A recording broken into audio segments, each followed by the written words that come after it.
motivo que hoy nos reúne es la presentación del libro El terror es el arma de la gratitud, una clave en el pensamiento de Chesterton. Este ensayo constituye un homenaje al célebre escritor inglés con ocasión del 50 aniversario de su fallecimiento. Para acercarnos al libro, hoy tenemos la alegría y el privilegio de contar con la presencia de su autor, el padre Ricardo Aldana Valenzuela, quien, acompañado por Alejandro Jaime Orozco, conversará con nosotros esta tarde acerca de la obra. El padre Ricardo es religioso de los Siervos de Jesús, es doctor en teología y profesor en el Seminario de Granada. Alejandro es colaborador de la Fundación Mayor, entidad que considera la cultura como elemento primordial para la formación integral de la persona. Agradecemos la presencia de todos ustedes y esperamos que disfruten esta tarde. Les dejo entonces la palabra. Gracias, Santiago. Muchas gracias. Pues primero que nada, muchas gracias a ARS por el espacio que nos facilitan. Gracias a los presentes porque estamos muy en familia y eso a mí me ayuda. Estoy así un poco nervioso a sentar el tono de la charla y bueno, invitar también a que si se presta la ocasión podáis hacer preguntas, por supuesto. Agradecer a Edivesa que ha tenido la gentileza de publicar este libro tan excelente, a mi juicio excelente, porque le comentaba al padre Ricardo que a él lo conocí a través de un libro que se llama La formación del laico, editado por la Fundación Mayor, que lo leí por allá por 2016, en la capilla universitaria de la Complutense. Y decía, este libro me ha encantado porque yo considero El terror del alma de la gratitud como el mejor libro del padre Ricardo estilísticamente. ¿Por qué? Porque digo, padre Ricardo, usted no puede ocultar aquí que le encanta Chesterton, porque nos va llevando de un sitio a otro, de una referencia a otra, y eso hace una lectura gratísima. Entonces el libro, ya por eso yo lo recomiendo enteramente, se lee maravilloso. Es verdad que el libro, para quien no lo haya leído, es un libro teológico, si no me corregirá el padre Ricardo en los términos más precisos, pero que da muchas alegrías. Hay que leerlo con calma, pero da muchas alegrías el libro y se va encontrando en esos 4 partes que está dividido, que es la introducción, donde nos presenta un poquito alguna cosa, que ahora hablaremos sobre ello, o mejor dicho, el padre Ricardo nos hablará sobre ello, y en 4 partes, Chesterton, o el terror, jugando con la palabra terror, y ahora nos dirá el padre Ricardo por qué, el terror del poeta, el terror del filósofo y el terror del cristiano, ¿no? Todos una misma persona que es Chesterton. Entonces, el hilo conductor sí me gustaría, me lo digo a mí mismo, lo comparto, que es la gratuidad de Dios, ¿no? La gratuidad de Dios, aunque yo diría que más adelante, porque algo que me ha impresionado es la humildad, ¿no? Hay un punto, un tema de humildad que me llama mucho la atención. Ricardo, la pregunta que ya le han comentado aquí en un momento en un coloquio, me parece que es Celina, el título llama mucho la atención. ¿Por qué este título, El terror, Sí, es el alma de la gratitud?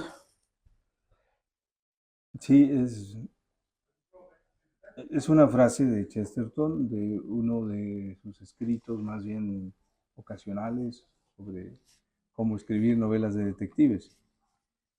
Y cuando leí me empezó a surgir esta idea, pero esto está presente en toda la obra. El terror es el alma de la gratitud. En la introducción intento exponer por qué me pareció que era necesario poner esto de relieve. ¿Sí?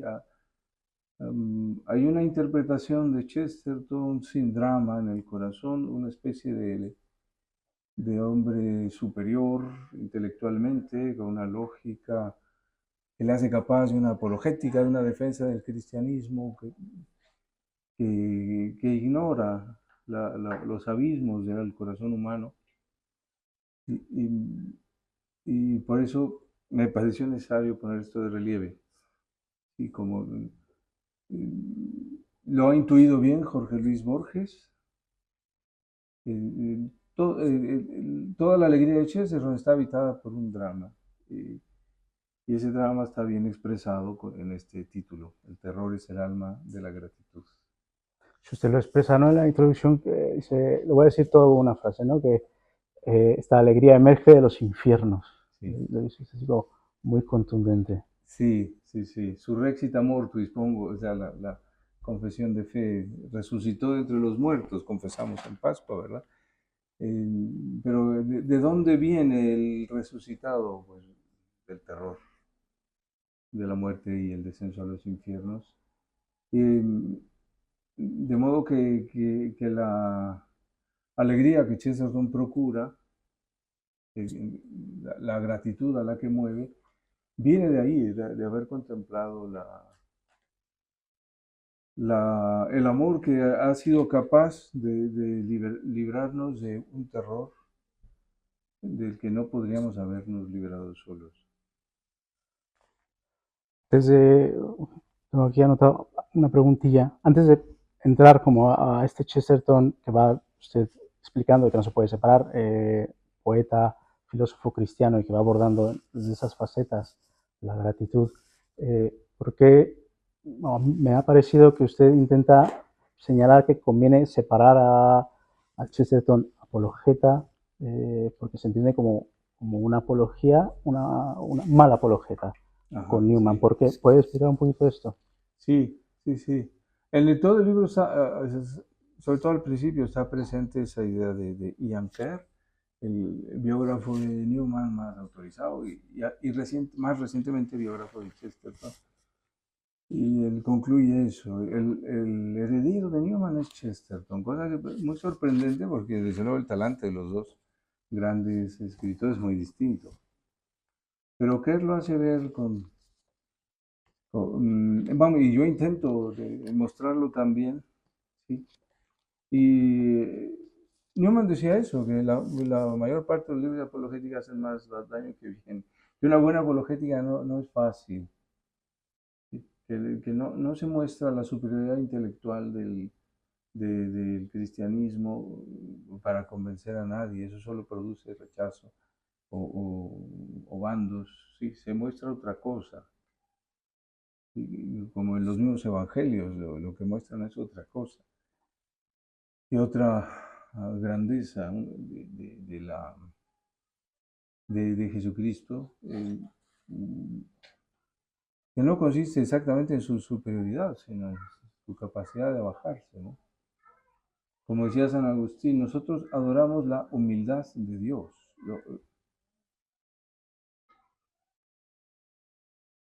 Y eso es lo que realmente convence, o cuando se ve, cuando uno capta ese momento de la humillación de Dios por amor puro, entonces se ve que ese amor es glorioso. Pues sí, no es que la apologética sea mala, desde luego, pero tanto Newman como Chesterton son reservados respecto del uso de esta palabra.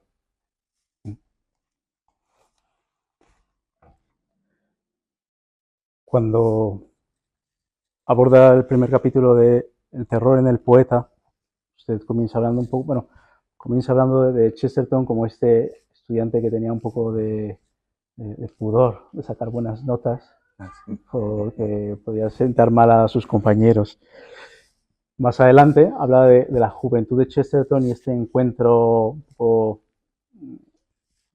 más, digámoslo, como demoníaco, este encuentro un Sí, poco fuerte. ¿Puede ahondar un poco en esto? O sea, ¿a qué se refiere Chesterton? Sí. sí,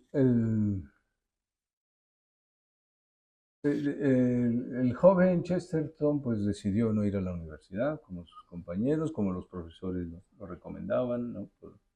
Porque empezó a destacar mucho, no en sus notas, pero sí en la revista literaria de la escuela. Mm, Entonces entró en los ambientes de la literatura vanguardista de la época, en donde la confusión reinaba, la confusión entre el bien y el mal, entre la verdad y la mentira, y si lo que hemos llamado bueno en realidad es malo. Una confusión terrible, el joven poeta la siente, y empiezas a entrar en lo que él llama una filosofía perversa. Pero como poeta, por eso sí intento distinguir, al final no se puede tanto separar lo poético y lo filosófico, pero intento distinguir que no son tanto las ideas, sino la experiencia de la realidad, como transmite un poeta, la que se convierte en caótica en esa época.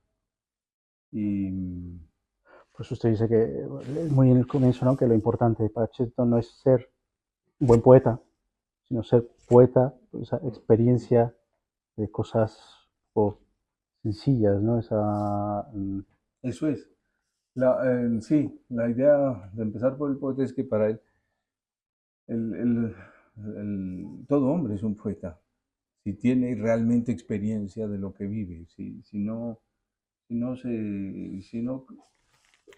restringe su experiencia, dejando fuera el aspecto de misterio que siempre contiene.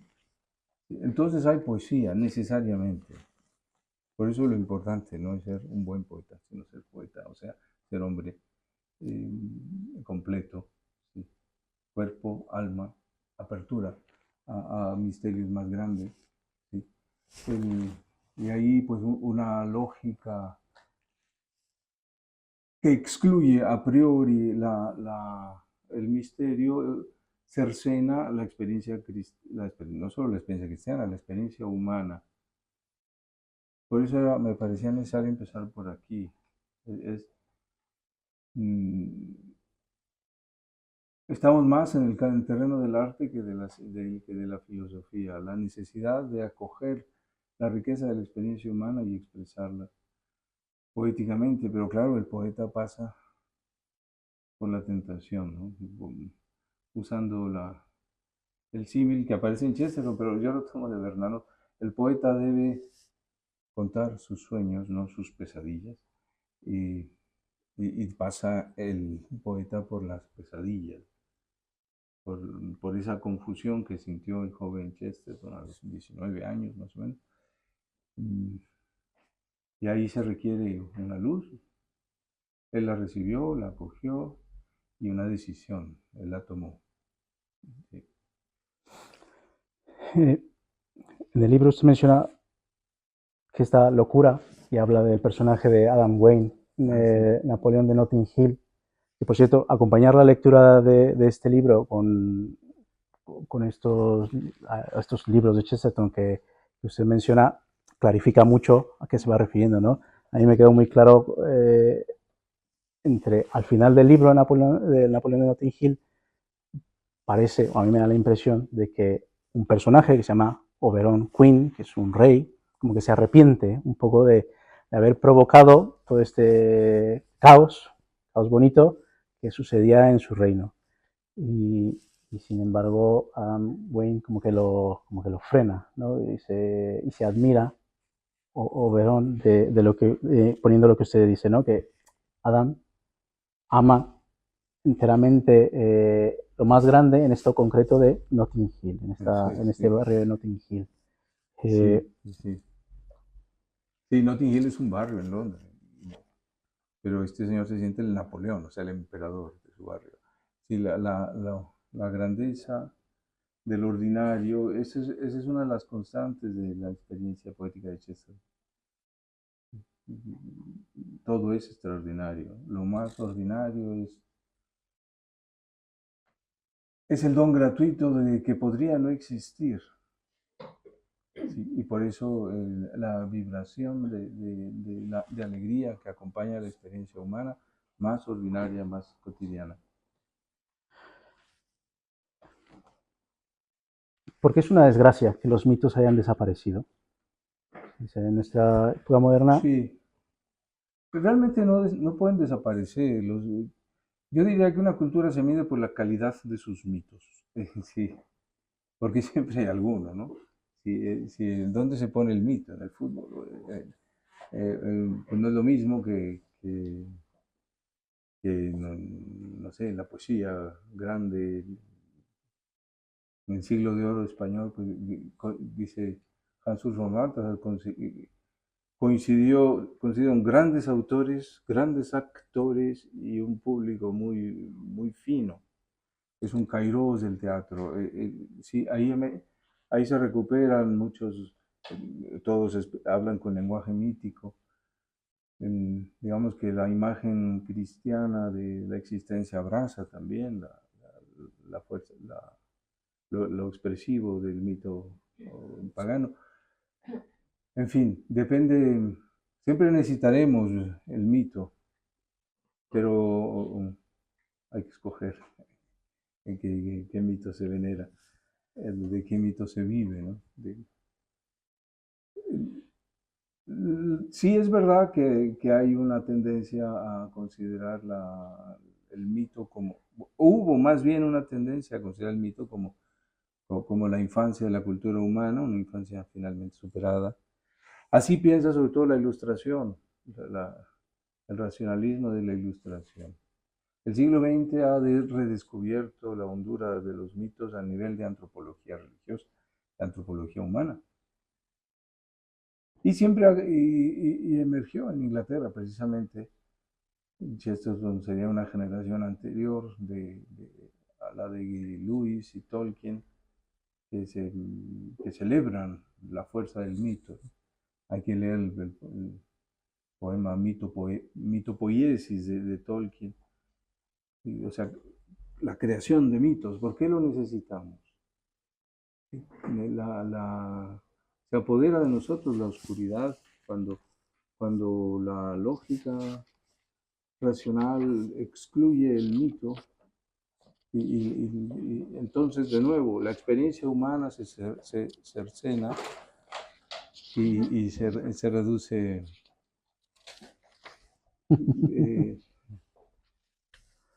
se reduce a unas cuantas cosas que más o menos podemos manejar conceptualmente.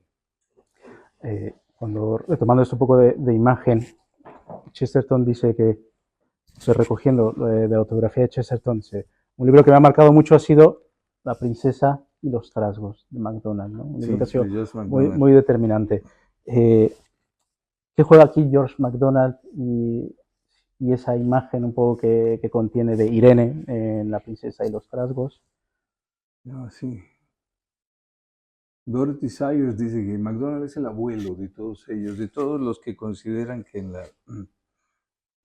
la imaginación hay teología, hay presencia de Dios, en las imágenes significativas de los creadores de cuentos de hadas, hay una hondura teológica. MacDonald es un escritor sobre todo en este sentido. Escribió muchas cosas, pero ha destacado sobre todo por sus historias fantásticas, sus cuentos de hadas. C.S. Lewis encontró la fe leyendo uno de sus libros. Y para Chesterton también, como se pone aquí en el libro, que fue determinante La princesa y los trasgos.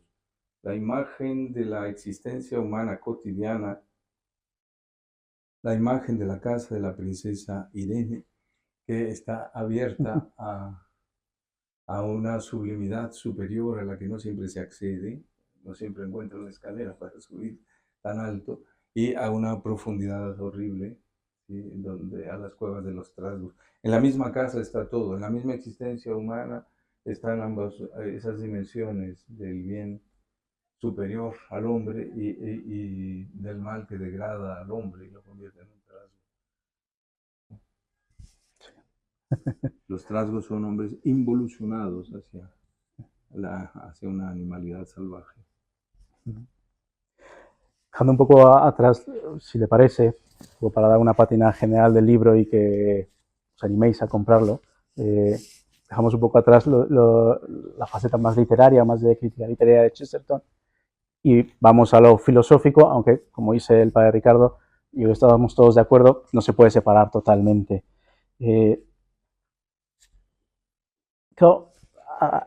Dice muchas cosas, muy claramente el ser es siempre mejor que el no ser o que la nada, esto es mejor que tu peor es nada, como se dice así coloquialmente ciertas cosas, y esta es esta religión rudimentaria de Chesterton vive ahí todavía en su filosofía. No, aquí usted dice que juega un papel muy importante en ganar, en asentar en Chesterton bueno, ciertas cosas. La dama inglesa. ¿Quién es la dama inglesa? La dama ¿Y inglesa qué hace la dama inglesa en esto? Pues personalmente es su mujer, Frances, que jugó un papel decisivo en su conversión a la fe. Y sobre todo para abandonar la ambigüedad del espiritismo. Con mucha delicadeza se ve que Frances dijo, no vayas a escribir de mí en la autobiografía, pues no menciona su nombre, pero se puede reconocer la influencia, la cruel dama inglesa que no le interesaba la luna cuando se ponía a hacer mística lunar, Chesterton, y que lo llevó no solo al compromiso conyugal, sino también a la certeza del ser.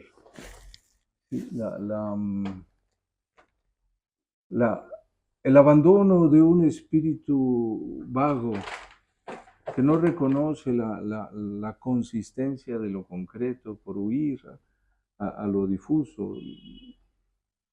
Eso desaparece en el amor humano como lo vivieron ellos dos, como lo vivió él, ¿no? Ella no tenía la tentación amaba la literatura, pero no se confundía con estos autores de esa época. Sí. Yeats oscilaba entre los cuentos irlandeses antiguos de hadas y la teosofía. En fin, ahí fue decisiva la dama inglesa. Lo concreto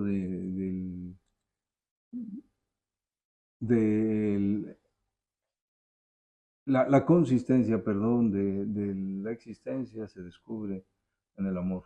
La descubre el amor.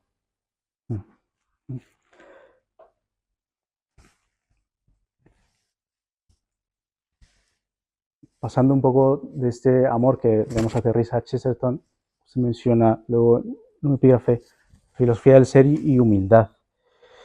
Y ahora, un tomismo que ha vuelto en el siglo XX, ¿qué había pasado con este tomismo en el siglo anterior? ¿O por qué Chesterton menciona, y que por cierto, luego, que además ahí está uno de los libros que Chesterton dedica a Santo Tomás, o libro que dedica a Santo Tomás, ¿qué había pasado con el tomismo en el XIX, en el siglo XIX?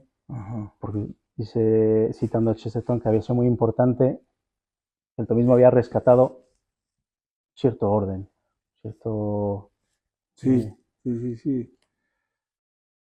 Los siglos XVIII y XIX son muy racionalistas y tal vez sin darse cuenta, muchos maestros cristianos, teólogos, filósofos, escolásticos, caían en un racionalismo y así metían a Santo Tomás en su racionalismo. Una especie de escolástica de caída. A finales del siglo XIX, algunos autores reaccionan contra esto. El Papa León XIII, de modo muy particular, quiso que hubiera un renacimiento del tomismo, famosa encíclica Eterni Patris. Chesterton lo reconoce, surge un nuevo entusiasmo, un nuevo contacto directo con Santo Tomás, ya no manuales escritos a partir de otros manuales y comentadores, sino un nuevo contacto con Santo Tomás. Y en el siglo XX hay ejemplos muy magníficos de este tomismo renovado. Digamos, no todos los tomistas, pero algunos sí. Hay un nuevo contacto con Santo Tomás, se descubren la vitalidad de su metafísica. Ya lo había dicho Maurice Blondel al inicio del siglo XX. Los integristas creen que son tomistas, pero son más racionalistas que nadie. De esto, pues, se salía en el siglo XX. Chesterton participa, escribe esta biografía sobre Santo Tomás. Es famoso el comentario de Etienne Gilson, uno de los principales estudiosos del tomismo. Sí, lo decía, siempre conservó, era francés, pero de origen inglés, su apellido, conservaba el humor inglés y decía, estudio a Santo Tomás toda mi vida y viene un periodista y hace el mejor libro que se pueda escribir sobre Santo Tomás. En fin, es un libro que te permite intuir la hondura de la metafísica del ser de Santo Tomás. Y lo que ocurre es que, lo dice el mismo Chesterton, en esos primeros pasos hacia su primitiva religión de la gratitud, al redescubrimiento el don del ser, él no se daba cuenta cuán cerca estaba de la metafísica tomista. ¿Sí? Como pueden estar cerca de Santo Tomás los niños, dicen. Los niños saben que las cosas son y saben el valor de que las cosas sean, de que su madre y su padre sean. Algo así, un descubrimiento de la metafísica, pero desde la experiencia humana, ¿sí? que se eleva ciertamente al conocimiento filosófico.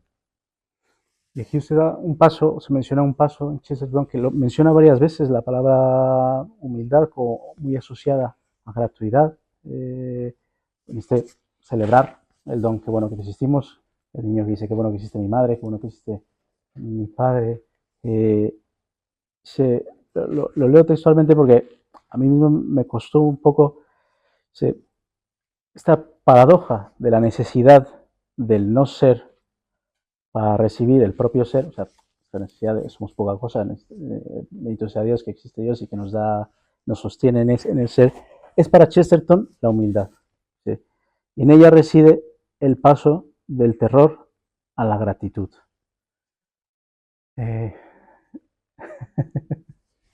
Así entiendo. eh, mm, no sé si puede un poco explicitarlo, una cita de Pablo VI.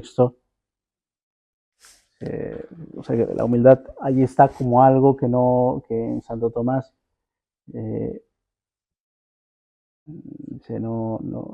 No lo explica bien. yo no me atrevería a decirlo, pero que no está ahí como satisfactoriamente expresado. Sí, Pablo VI lo dice. Sí, sí el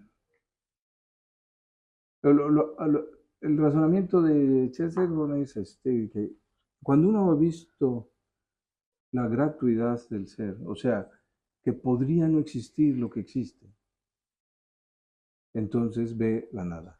Y es necesario ver la propia nada para agradecer el ser. Y esto sirve de Santo Tomás, no cuando explica la virtud de la humildad, lo que critica Pablo VI, sino en el libro de Potencia. Necesitamos la imagen de la nada para no confundirnos con Dios. O sea, la nada nos hace agradecer el ser a aquellos que podríamos no ser. Chesterton vuelve una y otra vez, a mí me gusta esa expresión humorística, habría que sorprenderse no de que los hombres estén vivos, sino que no están muertos. Es que no nos corresponde la vida, es un regalo. El que ha visto eso no puede sino alegrarse y celebrar el ser. Y así se uniría la filosofía con la poesía. Pues ya un poco que se está para pasar a la siguiente parte de Chesterton, vamos, el terror del cristiano. Sí, hemos pasado, bueno, capitulando un poco, Chesterton como poeta, aquí estamos a un poeta, como filósofo y como cristiano. Chesterton de alguna manera une o hermana cruz y gratuidad. Sí, desde luego, la cruz está en el centro de esta maduración el terror como alma de la gratitud. Sí, cuando el cristiano ve al Hijo de Dios padeciendo, pero sobre todo Chesterton pone el acento en el grito de abandono de Jesucristo, y lo dice con esas palabras tan fuertes. El Dios cristiano es el único Dios que fue ateo por un momento. Cuando uno ve eso, a Dios abandonando a Dios, y el terror, los terrores humanos, los terrores que podamos sentir todos, los miedos que no faltan y nos acompañan, son sustituidos por otra clase de terror, algo que nos supera completamente. ¿Sí? Dios admitió, abrazó el miedo, pero a la manera divina. El Hijo perdiendo al Padre es el fondo de un terror que cuando se ve no puede uno sino agradecer. Sí, de lo que implica el misterio pascual, estamos celebrando la Pascua estos días, lo que implica de evento trinitario en el que el terror, lo destructivo del pecado es abrazado por la Trinidad, para que en el terror estrictamente divino quede aniquilado el pecado. De ahí viene la gratitud del cristiano y el movimiento de la fe hacia este Dios. Ese es el fondo creo que es el fondo de este capítulo del terror del cristiano, que va muy, muy acompañado del terror del que nos saca la confesión, ¿verdad? Ujú. Al ver esto, Chesterton se convierte y busca la confesión. Se hace católico porque aquí sí podía confesar sus pecados. Eh, Sí, pregunta, ¿no? Porque estoy en la iglesia, ¿no? Esa sí, pregunta. ¿por qué me hice cristiano? Porque aquí sí me podía confesar en la iglesia católica. Y es necesario ver el terror del pecado, o sea, el pecado como lo que aparta de Dios y por tanto quita todo sentido a la existencia. Y que se nos pueda decir que después de la absolución sacramental eso ya no existe, ya no tiene que ver con nuestra vida, es motivo de gratitud, ¿sí? Para quien ha visto realmente el terror hacia donde le llevaba el pecado. Eh, dejo hago una pregunta más. Si quiere, dejamos abierto a si alguien quiere elaborar alguna pregunta. Comento algo que ha llamado la atención en este terror del cristiano. Para los que, bueno, Dios, sí, a ver, ¿cómo lo digo? Se titula un epígrafe como el escepticismo necesario para la fe. Así. Y es bastante provocador o provocativo. Habla de Job, trae a colación a Job, a quien Chesterton, bueno, al poeta que escribe el libro lo admira mucho. Se pregunta en algún momento del libro bueno, ¿por qué hace bien un poco de escepticismo o por qué hay este escepticismo necesario para la fe? Sí, sí, en su escrito, que hizo una introducción al libro de Job para una edición de la Biblia en Inglaterra, y ahí es donde expone este ateísmo divino, ¿sí? Por el que tiene que pasar Job, tiene que deshacerse de explicaciones religiosas, de una mala apologética que le proponen sus amigos. El libro está hecho así, ¿no? De discursos de sus amigos, y regañan a Job, él se defiende, hasta que finalmente habla a Dios. Y Dios dice, eso es más escéptico que todos los demás. Y entonces eh, Job recibe un gran consuelo al descubrir que Dios es Dios y no una potencia que se pueda más o menos manejar con una lógica de, Pedirle, padre, si puede abundar un poco en esta idea de que el poeta hable de los sueños y no de las pesadillas, porque creo que hay mucho arte hoy que lo que muestra son pesadillas, ¿no? Y no sé si a veces hay una necesidad justificada o no de sacar eso, esas pesadillas, y se utiliza el arte como vía. Sí, sí,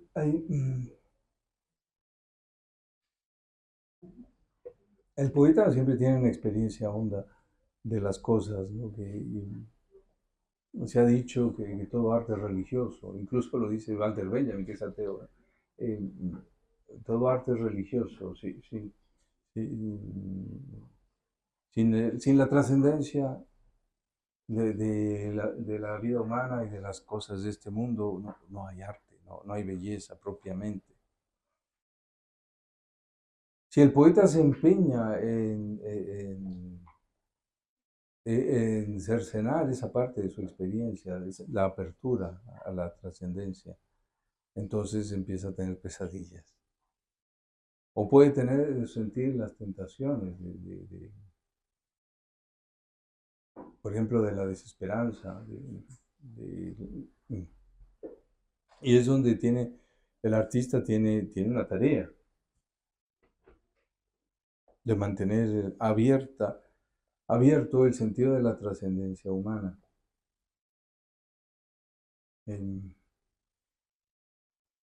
¿Cómo escoge un poeta lo contrario, la tristeza?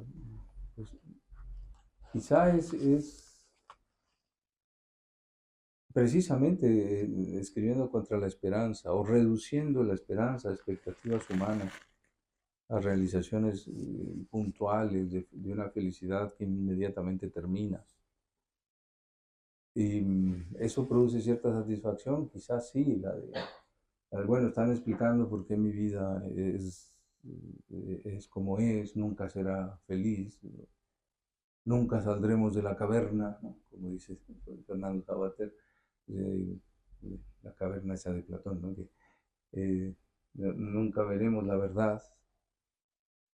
Eh, pues sí, hay mucho de esto hoy. Yo a un joven poeta le pedí que hiciera algo sobre la esperanza, porque escribió un librito en donde todo era muy triste, finalmente, toda su experiencia. Hay mucha poesía que habla de Dios en España en el siglo XX. Con frecuencia recae en esta especie sería hermoso tener un Dios, pero sí, te amo, eternidad, pero no sé si existe, ¿no? De Damaso Alonso, sí. Bueno, citando a Nietzsche, claro. Una especie de nostalgia de Dios que tiene que ser cercenada. Mm.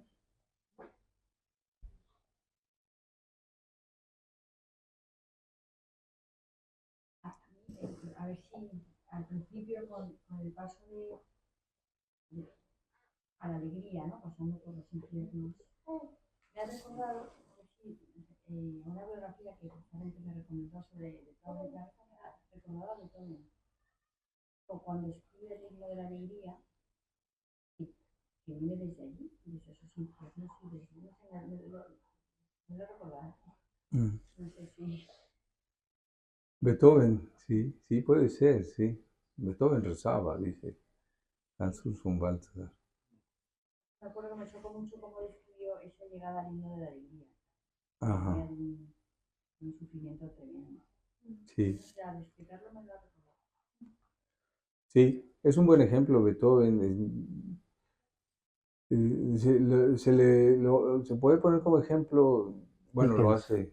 ¿no? Dickens, usted menciona en el libro de Dickens, perdón que interrumpa. Este hombre que ha sufrido Ah, y que ya, dice, ya. uy, qué bien que este hombre que no ama. Sí, es verdad. Bueno, quería seguir con el Perdón. ejemplo de Celina. Los últimos cuartetos de Beethoven son cuando está completamente sordo. No, en general, muchos músicos están de acuerdo que es lo más sublime, la música más pura que ha escrito. No se ve nada nada que haga ver que este hombre está enfermo. es pura celebración de la existencia, que es la tarea de la música. Sí.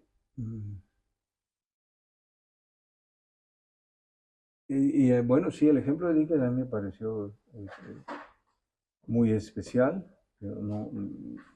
Sí, había leído la biografía de Chesterton sobre Dickens hacía tiempo, pero la selección de Auden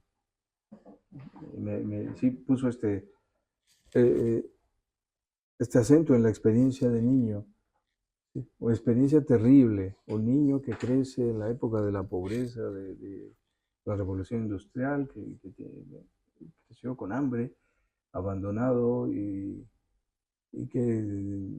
pero que como escritor se decide a no maldecir la vida de ninguna manera.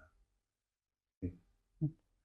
Los que maldicen, dice, son los ricos, son los aristócratas, como Lord Byron, eso sí, pueden maldecir la vida, pero Dickens la tiene que celebrar.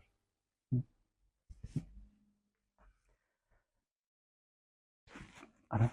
Hay una frase de Borges, al hilo de esto de la alegría, que no hay una sola página en Chesterton que no reporte una gran alegría. Uh-huh. Y me llama la atención, siendo agnóstico o ateo, que pueda llegar a vibrar tanto con alguien que escribe tan, no sé, tan católicamente. Sí. Y bueno, pues me pregunto, Borges siendo como un ejemplo paradigmático de un hombre de hoy que desde fuera de la fe, ajeno a todo el trasfondo que hay, qué es lo que ha podido encontrar, un poco pensando en qué es lo que el hombre de hoy, ajeno a la fe, puede encontrar aquí, aquí en Chesterton, que vibre, ¿no? ¿Qué es lo que, y que por otro lado es aquello a lo que no puede llegar porque hace falta un paso más, ¿no? Que quizás Borges como que se queda un poco a las afueras de quizá lo más grande de Chesterton, que a lo mejor es esto del alma de la gratitud, no lo sé, un poco. A Chesterton hoy lo cita todo el mundo, y en este sentido de Borges. ¿Sí? ¿Qué decía? No sé si Fernando Sabater, alguien así conocido, un filósofo en España. Chesterton es Chesterton y defendió el catolicismo porque en Inglaterra estaban contra él. Si hubiesen estado en contra del Islam, se habría hecho musulmán. O sea, no, No. es quedarse fuera es negarse a dejarse conducir a la experiencia humana del autor. Sí, la fe católica no está en la periferia de Chester, no es su objeto de entretenimiento. En fin, ha habido muchas de estas. Chesterton como escéptico, y por eso la paradoja, Chesterton como animador de la revolución, y porque no, en fin, si no se penetra en la cuestión de la gratitud, pues creo que no se cercena lo más nuclear. ¿Qué pasa con Borges? No lo sé, primero no lo conozco tanto, conozco muy poco. Es un gran escritor, pero sí, yo creo afectado por un cierto esteticismo de la paradoja, ay, qué bien. Coincide con Chesterton en la crítica de un racionalismo que pretende explicarlo todo, y en eso Borges es grande, ¿sí? Pero no quiere ir más allá. Bueno, no lo sé explicar. ¿Por qué los corazones se deciden así? Bueno, pues con esto. Yo un poco al hilo de lo que estaba comentando, veo que en los últimos años Chesterton se ha puesto de moda, es innegable. Y al final pienso que es un poco el anhelo de una sociedad confundida por la mentira, el querer buscar pues, ese orden, ese equilibrio, la defensa de la familia, de la mujer, esa belleza que solo Chesterton puede transmitir después de él haber sufrido todo ese infierno. Eso mismo yo creo que está tan de moda por eso, porque todos sentimos un poco ese anhelo que Chesterton termina descubriendo. Sí, sin duda, sí, ofrece paz, ofrece alegría, sí. También es que ya no hay derechos de autor, entonces se puede publicarlo. Pues hay tantas ediciones, tantas editoriales distintas, y ya pasó el tiempo, ¿no? Murió en el año 36 y pues ya a 90 años, creo que a los 70 desaparecen los derechos. Bueno, eso tiene que ver. Pero es verdad que sí ofrece mucha... No me parece mal que alegre a Borges y a Sabater y a quien sea, pues está bien, sí, son páginas escritas para eso.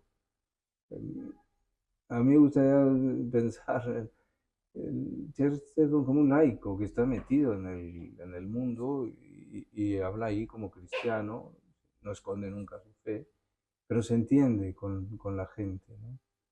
Se entiende bien con los que no creen, establece lazos. Es muy característica la amistad con Bernard Shaw. En la autobiografía lo dice: después de un buen amigo, lo más importante es un buen enemigo. El buen enemigo era Shaw, y a él le agradece esa buena enemistad, desde luego esa amistad, ¿no? Es característico que al morir Chesterton, Hilaire Belloc, amigo de Chesterton, y Shaw no pudieron mantener ya las relaciones. Había algo en él que unía, y que no tendía un puente artificial, sino era su modo de ver a los hombres, lo que, aunque los criticara mucho, pues era amigo de ellos, ¿no? Era amigo de A.G. Wells, al que le diga páginas muy severas en herejes, severas, muy claras, ¿no? Sí, y se bromeaban entre uno y otro. Sí, era capaz de ofrecer una amistad a los que no pensaban como él, sin dejar de pensar él como pensaba. Creo que es tarea cristiana, ¿no? Poner amor, poner amistad, en donde hay conflicto, hay de entrada conflicto. No, siempre hay ocasión de volver a empezar, ¿no?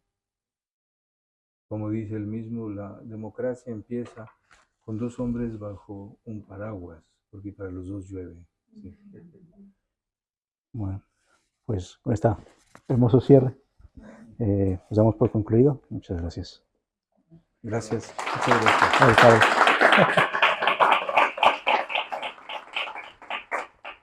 Bueno, padre Ricardo, Alejandro, gracias por acompañarnos esta A tarde. vosotros. Una, bueno, muy alentadora. Yo leí a Chesterton en mi adolescencia y nunca más lo volví a leer, así que creo que me motiva un poco también a volver a leer. Bueno, gracias a Ana, que también estuvo detrás haciendo posible este encuentro. Bueno, Sí. gracias a todos. Gracias, Santiago. Gracias, Santos.